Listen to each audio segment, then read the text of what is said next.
বিসমিল্লাহির রহমানির রহিম। মাননীয় শিক্ষামন্ত্রী, আজকে এই মহান সংসদে দাঁড়িয়ে প্রথমে আমি ধন্যবাদ দিচ্ছি কচুয়ার জনগণকে, যারা আমার নির্বাচিত করে এই মহান সংসদে পাঠিয়েছেন। তারপর আমি ধন্যবাদ দিচ্ছি যিনি আজকে আমাকে সুযোগ করে দিয়েছেন এই মহান সংসদে এই দায়িত্ব পালন করার জন্য। তিনি হলেন আমাদের বাংলাদেশের প্রধানমন্ত্রী জনাব তারেক রহমান। আমি আজকে এই মহান সংসদে দাঁড়িয়ে শ্রদ্ধাভরে স্মরণ করছি যিনি আমাকে পূর্ব এই সংসদে এসে কথা বলার সুযোগ করে দিয়েছিলেন, সেই আমাদের দেশমাতা প্রয়াত মরহুমা বেগম খালেদা জিয়াকে। মাননীয় স্পিকার, প্রাথমিক শিক্ষার উন্নয়নে প্রাথমিক শিক্ষা অধিদপ্তরের আওতায় মোট 5টি চলমান প্রকল্প গ্রহণ করা হয়েছে। প্রকল্পগুলো হলো: 1. চতুর্থ প্রাথমিক শিক্ষা উন্নয়ন কর্মসূচি PEDP 4, যেটা শুরু হয়েছিল জুলাই 2018 থেকে জুন 2026 পর্যন্ত। চাহিদা ভিত্তিক সরকারি প্রাথমিক বিদ্যালয় উন্নয়ন প্রকল্প প্রথম পর্যায়ে 2016 থেকে 2026 পর্যন্ত। ঢাকা মহানগরী ও পূর্বাঞ্চলে সরকারি প্রাথমিক বিদ্যালয় স্থাপন, অবকাঠামো উন্নয়ন, দৃষ্টি উন্নয়ন প্রকল্প জানুয়ারি 2020 থেকে June 2027। Pre-primary and primary education improvement projects in Coxbazar and Bandarban districts and Bansarampur and Noakhali, July 2024 থেকে জুন 2027। এছাড়াও 150টি উপজেলায় সরকারি প্রাথমিক বিদ্যালয় ফিডিং প্রকল্প, যেটা শুরু হয়েছে জানুয়ারি 2025 থেকে ডিসেম্বর 2027 পর্যন্ত। উপ আনুষ্ঠানিক শিক্ষা বোর্ডের মাধ্যমে দেশের 58টি উপজেলায় কার্যকর সাক্ষরতা ও ব্যবহারিক কর্মদক্ষতা প্রশিক্ষণ প্রাক বৃত্তিমূলক পর্যায়ে কোর্সটি বাস্তবায়ন করা হচ্ছে। সর্বশেষ 64 জেলায় প্রতিটি একটি করে উপজেলায় বিদ্যালয় বহির্ভূত শিশুদের জন্য বিকল্প শিক্ষা সুযোগ, alternative learning opportunity for out of school children ALO শীর্ষক প্রকল্প বাস্তবায়নের উদ্যোগ গ্রহণ করা হয়েছে, যা গত 25 জানুয়ারি 2026 তারিখে একনেক সভায় অনুমোদিত হয়েছে। প্রকল্পের মেয়াদ জানুয়ারি 2026 হতে ডিসেম্বর 2028 পর্যন্ত।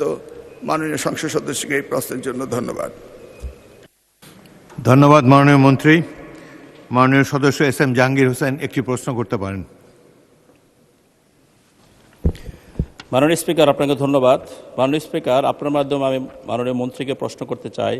আমার নির্বাচন এলাকা ঢাকা 18 আসনের তুরাগ থানাধীন 52 নম্বর ওয়ার্ডে পাকুড়িয়া, খানটেক, যাত্রাবাড়ি, দলিপাড়া, আহালিয়া এলাকায় প্রায় লক্ষাধিক মানুষের বসবাস। কিন্তু দুঃখের বিষয় হলো উক্ত এলাকাসমূহে কোনো সরকারি প্রাথমিক বিদ্যালয় নাই। আমার সংসদীয় এলাকা বা উক্ত অঞ্চলে সরকারি প্রাথমিক বিদ্যালয় স্থাপনের পরিকল্পনা রয়েছে কিনা মাননীয় মন্ত্রী যদি জানাতেন। মাননীয় মন্ত্রী। মাননীয় সংসদ সদস্যকে সম্পর্কে প্রশ্নের জন্য ধন্যবাদ। বিধি মোতাবেক যদি মাননীয় সংসদ সদস্য সেই এলাকায় 33 শতক জায়গা লিখিত দিতে পারেন, যদি এটা পৌরসভা হয়ে থাকে তাহলে এটা শিথিলযোগ্য রয়েছে, এবং ক্যাচমেন্ট এরিয়াতে যদি 5 হতে 10 বছর বয়সী ন্যূনতম 200 ছাত্রছাত্রীর সংখ্যা থাকে এবং গমনযোগ্য নিয়ারেস্ট প্লেসে আসা যাওয়ার জন্য রাস্তাঘাট থেকে থাকে, এই ধরনের বিদ্যালয় উপযোগী স্থান পাওয়া গেলে মাননীয় সংসদ সদস্য যদি আমাদের অবহিত করেন এবং ডিউ লেটার দেন, এই বিষয়ে ব্যবস্থা নেওয়া যেতে পারে। মাননীয় স্পিকার, আপনাকে ধন্যবাদ। ধন্যবাদ। মাননীয় সদস্য জনাব মনিরুল হক চৌধুরী।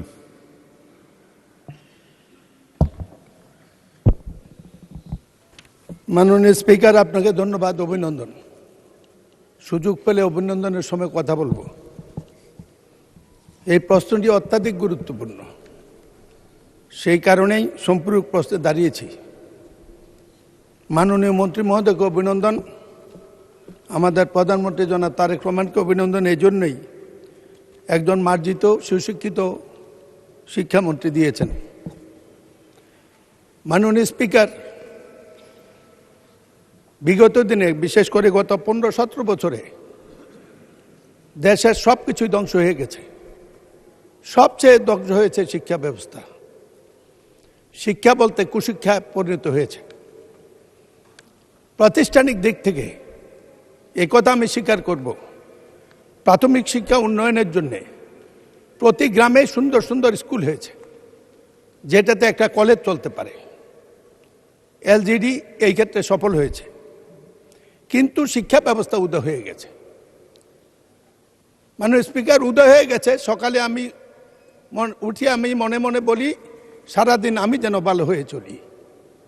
উদয় হয়ে গেছে আমার দিনিয়াত, উদয় হয়ে গেছে কোরআন শিক্ষা স্কুল থেকে, যার জন্য নীতি নৈতিকতা ভবিষ্যৎ শিক্ষা দিয়ে জাতি আর ধ্বংসের মুখে। অবকাঠামো উন্নয়নের সাথে শিক্ষার এই ক্ষেত্রে আমূল পরিবর্তন বাধ্যতামূলক কিছু করবেন কিনা। আজকে শিক্ষকদের অনেক মর্যাদা বেড়েছে, কিন্তু স্কুলে ছাত্র নাই। আমি 2-4টা স্কুলে যাওয়ার সুযোগ হয়েছিল সম্প্রতি।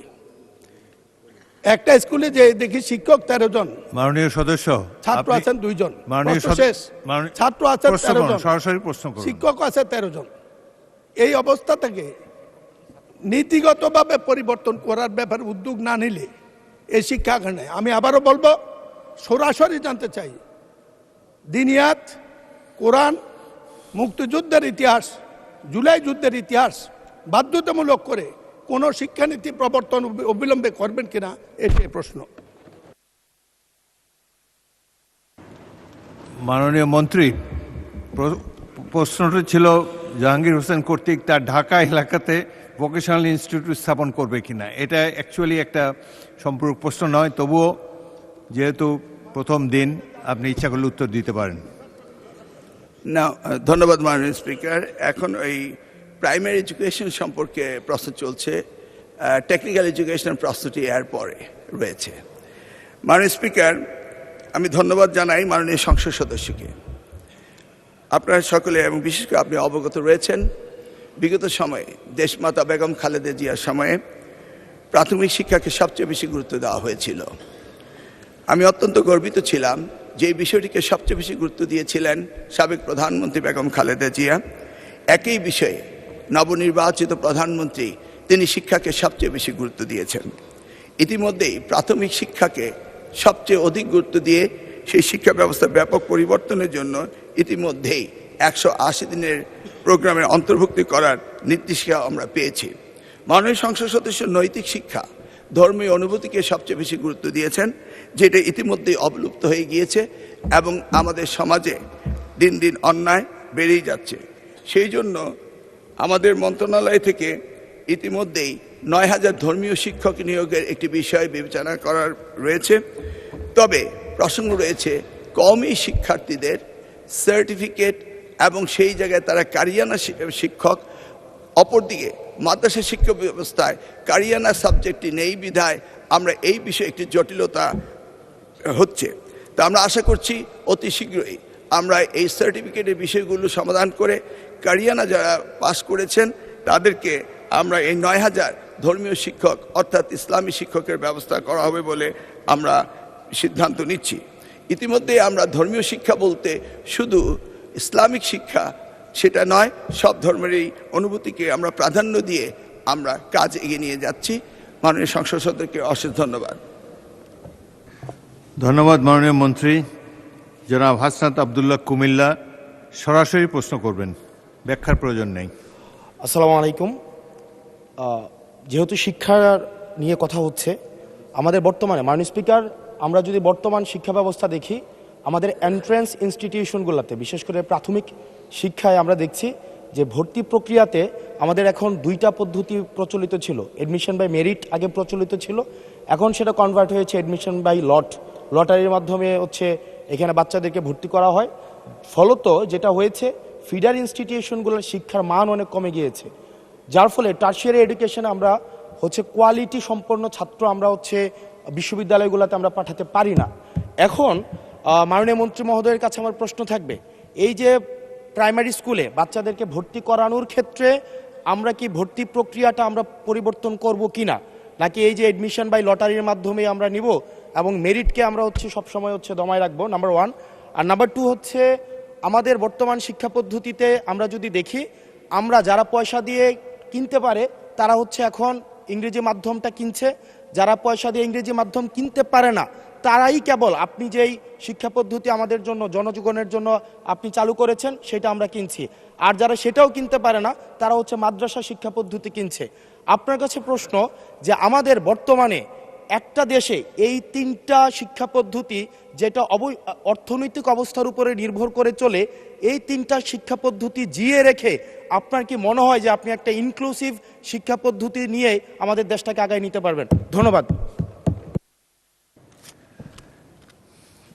মূল প্রশ্ন ছিল জাহাঙ্গীর হোসেনের, মাননীয় সদস্য, সারা দেশে প্রাথমিক ও গণশিক্ষার উন্নয়নে কোনো প্রকল্প গ্রহণ করা হইয়াছে কিনা, হইলে তাহা কি? এখন তো ইন জেনারেল আমরা ডিসকাশনে চলে গিয়েছি, তবুও মাননীয় মন্ত্রী আপনি ইচ্ছা করলে উত্তর দিতে পারেন। ধন্যবাদ মাননীয় স্পিকার, ধন্যবাদ মাননীয় সংসদ সদস্যকে। যদিও তিনি ব্যাপকভাবে প্রশ্ন করেছেন, আমরা আশা করি এই মহান সংসদে এই বিষয়গুলি আলোচনা হওয়ার প্রয়োজন রয়েছে এবং তিনি করছেন। মূলত আমাদের দেশে শিক্ষা ব্যবস্থার জন্য রুরাল অ্যান্ড আরবান এই দুইটি সেকশন রয়েছে। এখন গ্রামীণ জনপদে যে প্রতিষ্ঠানগুলো রয়েছে সেখানে প্রি প্রাইমারি স্কুল রয়েছে এবং ছাত্র সংখ্যা এতটা কম্পিটিটিভ নয়, সে কারণে সেখানে ভর্তি সমস্যা তেমন একটা হচ্ছে না। ঢাকা শহরগুলোতে আমাদের এই প্রাথমিক স্তরে ভর্তির একটি সমস্যা রয়েছে। এই জটিলতা নিরসনের জন্য বিগত সরকার লটারি সিস্টেম করেছিল, যেটা আদৌ আমার মনে হয় না যুক্তিসঙ্গত। তবে আগামী বছরে এই শিক্ষা ব্যবস্থা ভর্তি সিস্টেম কিভাবে করা হবে সেটা আনুষ্ঠানিকভাবে আমরা স্টেক হোল্ডারদের সাথে অর্থাৎ অভিভাবকদের সাথে বিভিন্ন রকম সেমিনার সিম্পোজিয়াম করে মাননীয় সংসদ সদস্য সকলের অভিমত নিয়ে একটি জনমত সৃষ্টি করে আমরা আগামী 2027 জানুয়ারি ভর্তির বিষয়ে চিন্তা করব। তিনি আরেকটি বিষয় উপস্থাপন করেছেন, আমাদের 3 ডাইমেনশনাল যে শিক্ষা ব্যবস্থা রয়েছে সেটাকে সমন্বিত করা। ধর্মীয় অনুভূতিতে এফতেদায়ী রয়েছে, মাদ্রাসার মধ্যে রয়েছে, কওমিতে রয়েছে, ইংলিশ মিডিয়াম রয়েছে, বাংলা মিডিয়াম রয়েছে, সবগুলিকে সমন্বিত করা একটি জটিল ব্যাপার রয়েছে। তবু আমরা ইতিমধ্যে কমিটি করেছি ইংলিশ মিডিয়াম স্কুলগুলোকে সরকারের আওতায় এনে তাদেরকে কিভাবে আমাদের যুগোপযোগী শিক্ষা ব্যবস্থা বাংলাদেশের দেশের নিয়মকানুন মেনে করা যায় সেই বিষয়ে আমরা কাজ করছি। ইতিমধ্যে আমরা কমিটি গঠন করে তাদের সাথে যোগাযোগ করছি। দ্বিতীয়টি হলো এফতেদায়ী শিক্ষা ব্যবস্থা, সেটাকেও আমরা ইতিমধ্যেই আমরা সেই বিষয়ে ব্যাপক কাজ শুরু করেছি। আর কওমি শিক্ষা ব্যবস্থাকে কিভাবে অন্তর্ভুক্ত করা যায়, কারণ একটি দেশে বিভিন্ন শিক্ষা ব্যবস্থা না থেকে কিভাবে শিক্ষা ব্যবস্থা সমন্বিত করা যায় সেই ব্যাপারে সরকারের পক্ষ থেকে প্রচেষ্টা এবং উদ্যোগ আমরা নিচ্ছি। ইনশাআল্লাহ আগামী দিনগুলোতে পর্যায়ক্রমে আপনারা দেখতে পাবেন। আপনাকে অশেষ ধন্যবাদ। ধন্যবাদ। দেওয়ান মোহাম্মদ সালাউদ্দিন, ঢাকা 19।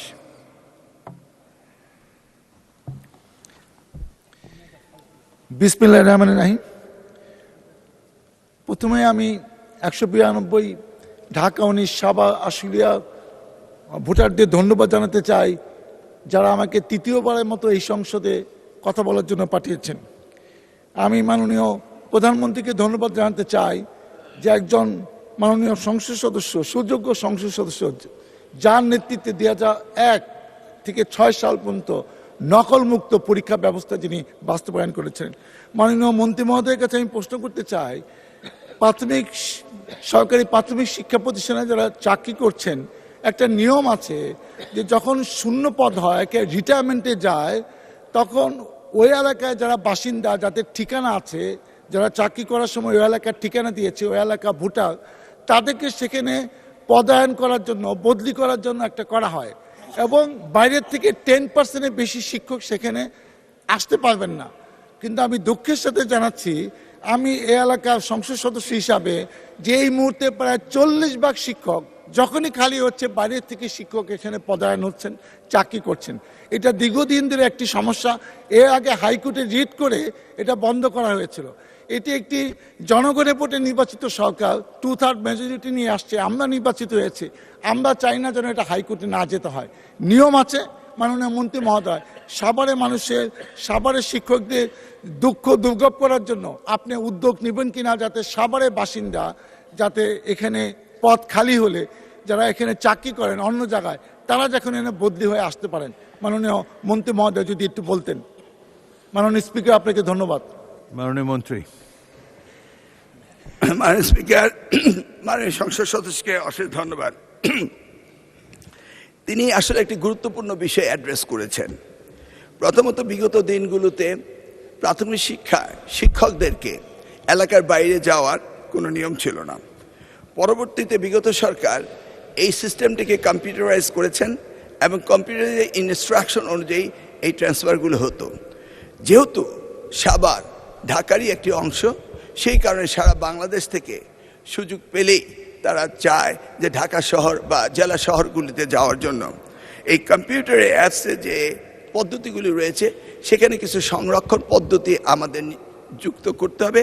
এই বিষয়টি আমরা খতিয়ে দেখছি কিভাবে অ্যালোকেশনের মধ্যে আংশিক বাইরে এবং অধিকাংশ ওই এলাকার হতে পারে, সেগুলোকে আমাদের কম্পিউটার প্রোগ্রামের পরিবর্তন আনার জন্য আমরা ইতিমধ্যে আলোচনা করেছি। ধন্যবাদ।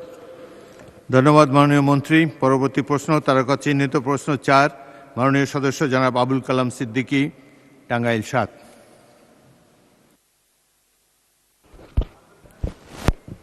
মাননীয় স্পিকার, আপনাকে ধন্যবাদ। আপনার মাধ্যমে তারকা চিহ্নিত প্রশ্ন 4 মহান সংসদে উত্থাপন করছি। আপনাকে ধন্যবাদ। ধন্যবাদ মাননীয় সদস্য। মাননীয় মন্ত্রী,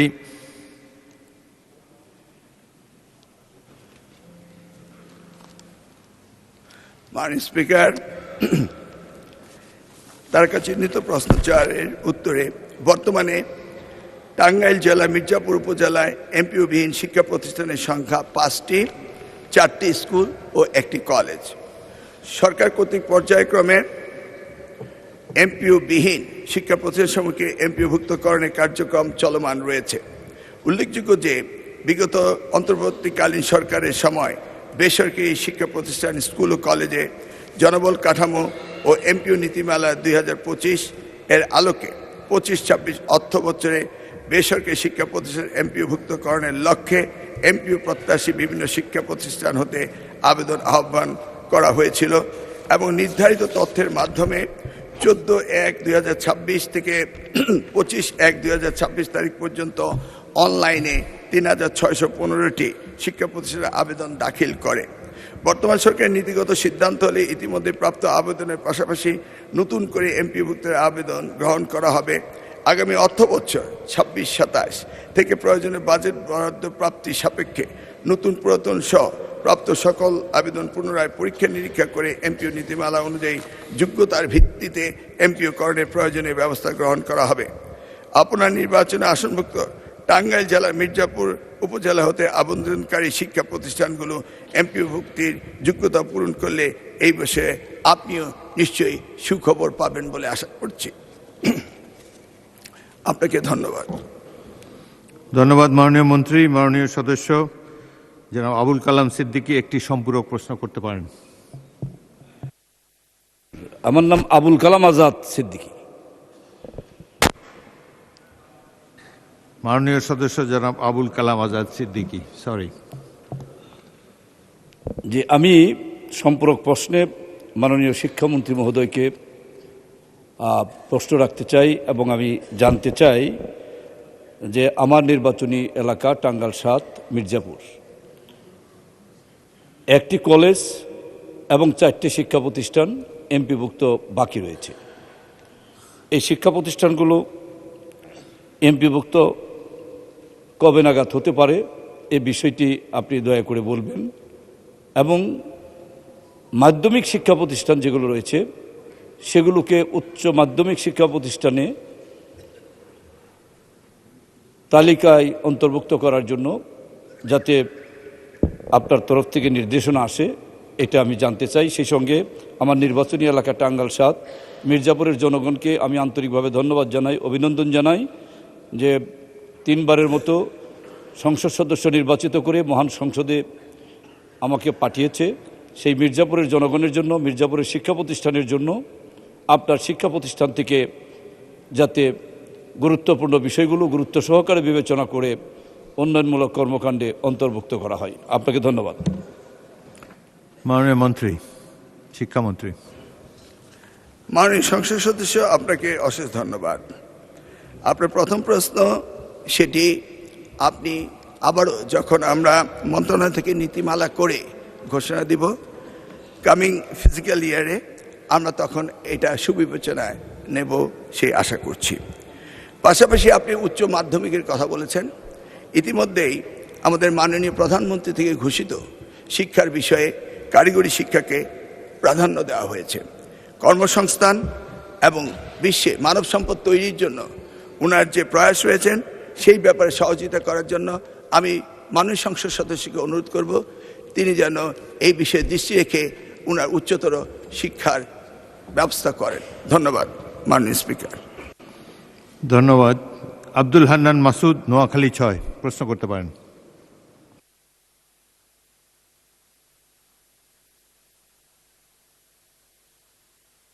এর জন্য আমি আমার নির্বাচনী এলাকা নোয়াখালী 6 হাতিয়া, ওই অঞ্চলে প্রচুর নদী ভাঙনের কারণে প্রতি বছরই অনেক শিক্ষা প্রতিষ্ঠানকে স্থানান্তর করা হচ্ছে, কিন্তু সেই সকল শিক্ষা প্রতিষ্ঠান, প্রাথমিক এবং মাধ্যমিক শিক্ষা প্রতিষ্ঠানগুলো ওগুলা নিয়মিত বরাদ্দ না পাওয়ার কারণে এবং ওই প্রতিষ্ঠানগুলোর শিক্ষার্থী যারা আছে তাদের একটা তালিকা করে তারা ঠিকমতো পরবর্তীতে অন্য কোনো শিক্ষা প্রতিষ্ঠানে ভর্তি হতে পারতেছে কিনা, শুধু হাতিয়া নয়, এরকম নদী ভাঙন প্রবণ যত এলাকা রয়েছে ওই সকল অঞ্চলের শিক্ষার্থীরা ঠিকমতো অন্য শিক্ষা প্রতিষ্ঠানে ভর্তি হচ্ছে কিনা নাকি ঝরে পড়ে যাচ্ছে, এই তালিকা করার জন্য শিক্ষা মন্ত্রণালয়ের পক্ষ থেকে কোনো উদ্যোগ আছে কিনা, এবং পাশাপাশি হরিণের দেশ নিজনদ্বীপ ইউনিয়ন প্রায় 25,000 জনগণের বসবাস, সেখানে একটিও মাধ্যমিক শিক্ষা প্রতিষ্ঠান নেই। পাশাপাশি সেখানে যে প্রাথমিক শিক্ষা প্রতিষ্ঠানগুলো রয়েছে সেই প্রতিষ্ঠানগুলোতে শিক্ষকের প্রবল সংকট। এই ব্যাপারে পিছিয়ে পড়া জনগোষ্ঠীর জন্য এবং আমাদের প্রত্যন্ত গ্রামাঞ্চলে শিক্ষা ব্যবস্থা পৌঁছে দেওয়ার জন্য সরকারের নতুন কোনো উদ্যোগ আছে কিনা সে ব্যাপারে আমি মাননীয় শিক্ষামন্ত্রীর কাছে জানতে চাই। মাননীয় শিক্ষামন্ত্রী। মাননীয় সংসদ সদস্যকে অসংখ্য ধন্যবাদ। ইতিপূর্বে 2001 থেকে 2006 সালে নকল প্রতিরোধ আন্দোলনের সময় আমি সেখানে গিয়েছিলাম এবং দেখেছিলাম নদী ভাঙ্গনে কলেজ চলে যাচ্ছিল এবং সাবেক প্রধানমন্ত্রী বেগম খালেদা জিয়ার সময় সেই কলেজগুলোকে সরিয়ে ভালো অবস্থানে নেওয়া হয়েছিল। যে সমস্ত প্রতিষ্ঠানগুলো নদী ভেঙে যায় তাৎক্ষণিকভাবে আমরা সেই প্রতিষ্ঠানগুলোকে নতুন করে আমরা তৈরি করি। তবে উনি যেটা বলেছেন সেখানে শিক্ষায় ঝরে পড়া, আমরা ঝরে পড়ার ব্যাপারও আমাদের বিভিন্ন প্রজেক্ট থেকে আমরা সেগুলোকে দেখি, পর্যালোচনা করি। উনি যদি লিখিত কোনো নোটিশ দেন তাহলে আমি ওই এলাকার ঝরে পড়ার সংখ্যা, মাধ্যমিক স্কুলের সংখ্যা এবং প্রয়োজন সাপেক্ষে নতুন বিদ্যালয় স্থাপনেরও এই মহান সংসদ থেকে আমরা শিক্ষা মন্ত্রণালয় উদ্যোগ নেব সেই ব্যাপারে আমরা বলতে পারি। আমি এটাও বলতে পারি যে বিভিন্ন প্রশ্নে এসছে বিরোধী দলের বিষয়ে, আমি এটাও বলতে পারি মাননীয় প্রধানমন্ত্রী আমাদেরকে নির্দেশ দিয়েছেন সারা বাংলাদেশে শিক্ষাকে দলীয়করণ না করে শিক্ষা সকলেরই ব্যবহারযোগ্য সামগ্রী, এই শিক্ষাকে উন্নত করার জন্য তিনি নির্দেশ দিয়েছেন। সেই আলোকে আমরা ওনার হাতিয়াকে সুন্দর দৃষ্টি নিয়ে আগামী দিনগুলোতে আমরা তার স্কুলের ব্যবস্থা করব বলে আশা করতে পারি। ধন্যবাদ। ধন্যবাদ। মোহাম্মদ আনোয়ারুল ইসলাম, কুড়িগ্রাম 1।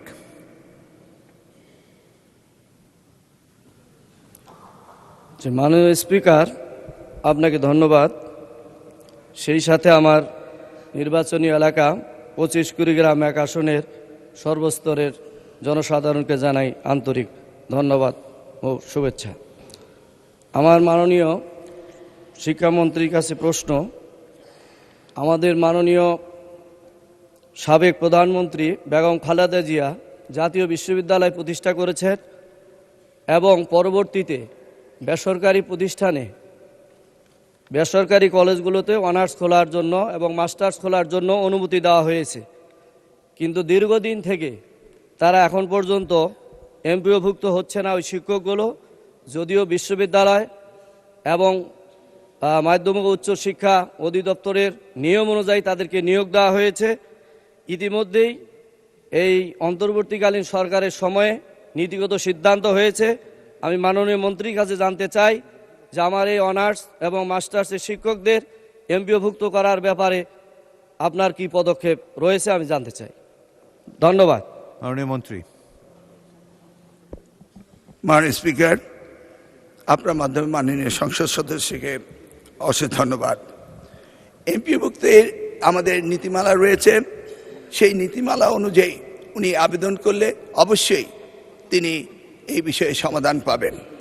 তাছাড়া আমি মাননীয় সংসদ সচিবকে অনুরোধ করতে চাই, আপনারা honours and master degree college খোলার ব্যাপারে যতটা না ইন্টারেস্টেড হবেন, আমি অনুরোধ করব সেই সাথে আমাদের কারিগরি শিক্ষা এবং কর্মসক্ষম জাতি তৈরি করার জন্য সেই বিষয়টিও স্ব স্ব এলাকায় উদ্যোগ নেবেন, প্রচেষ্টা রাখবেন, এই আশা আমি করছি। ধন্যবাদ। ধন্যবাদ। পরবর্তী প্রশ্ন তারকা চিহ্নিত প্রশ্ন 5, মাননীয় সদস্য মোহাম্মদ আখতারুজ্জামান মিয়া, দিনাজপুর 4, উত্থাপন করুন।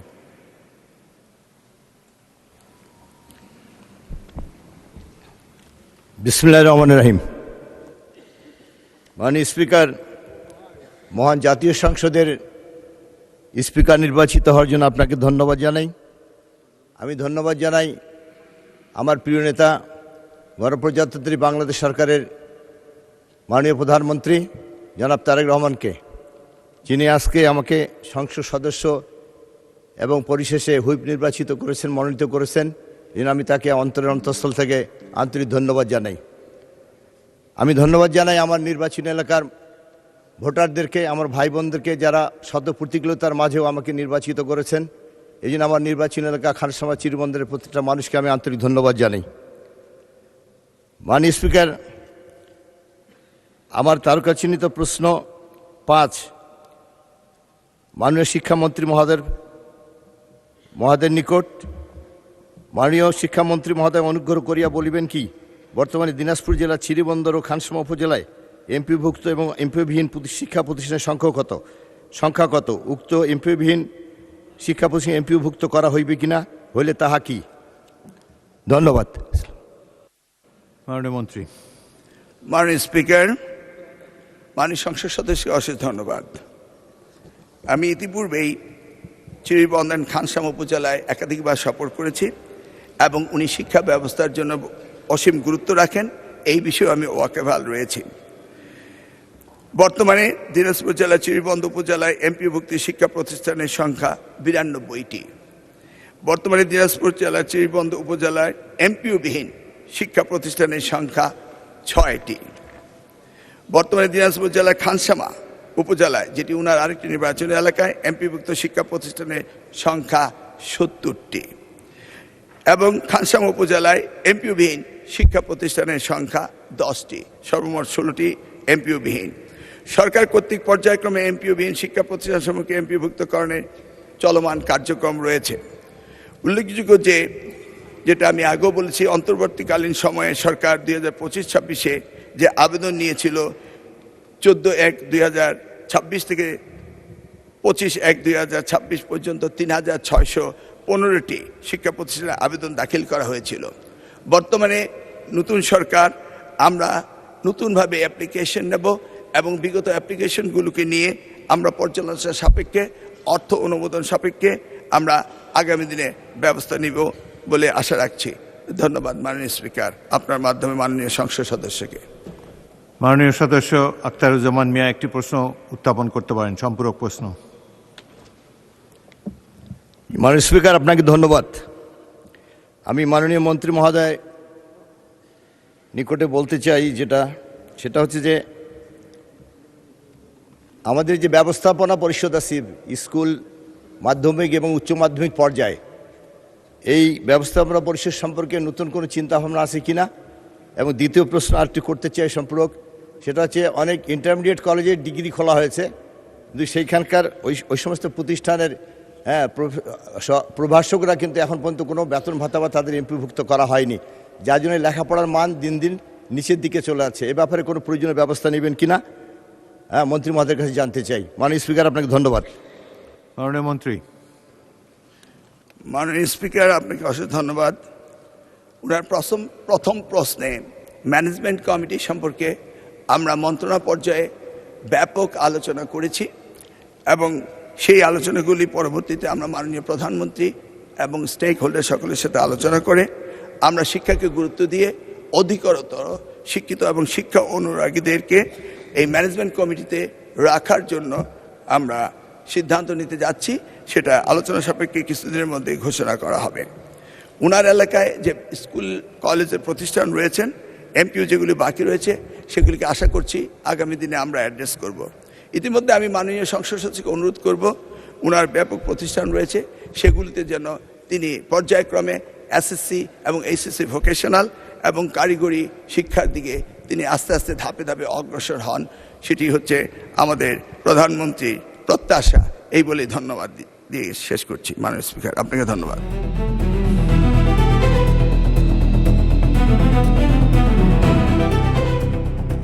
দিনাজপুর টিভি, মানুষের জীবনের কথা বলে।